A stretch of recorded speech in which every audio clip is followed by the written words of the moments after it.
பழையன கழிதலும் புதியன புகுதலும் தான் போகி பண்டிகை. மார்கழி மாதத்துல கடைசி நாளை தான் நம்ம போகி பண்டிகையா கொண்டாடுறோம். போகி பண்டிகை அப்படின்னாலே எல்லாருக்கும் ஞாபகம் வர்றது வீட்டில் இருக்கக்கூடிய பழசெல்லாம் போட்டு எரிக்கிறது அப்படின்னு தான். ஆனால் போகி அப்படின்றது சந்திர பகவானுக்கு நன்றி செலுத்தக்கூடிய அற்புதமான நாள். இந்த வருஷம் 2026 போகி பண்டிகை ஜனவரி 14 புதன்கிழமை வருது. இந்த நாளில் வீடெல்லாம் சுத்தம் பண்ணி தேவையில்லாத பொருட்களை, இயற்கை சார்ந்த பொருட்களை மட்டும்தான் எரிக்கணும். தேவையில்லாமல் பிளாஸ்டிக், ரப்பர், டயர் இந்த மாதிரி பொருட்களை, இயற்கையை அசுத்தப்படுத்தக்கூடிய பொருட்களை எரிக்கவே கூடாது.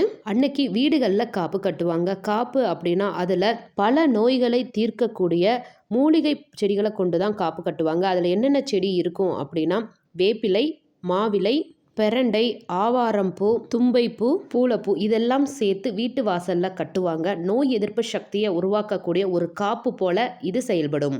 போகி பண்டிகை அன்னைக்கு நம்ம எப்படி பழசெல்லாம் போட்டு எரிக்கிறோமோ அதே போல் நம்ம மனசில் இருக்கக்கூடிய தீய எண்ணங்களை எரிச்சிட்டு புதிய நல்ல எண்ணங்களை உருவாக்குவோம். அனைவருக்கும் போகி பண்டிகை திருநாள் நல்வாழ்த்துக்கள்.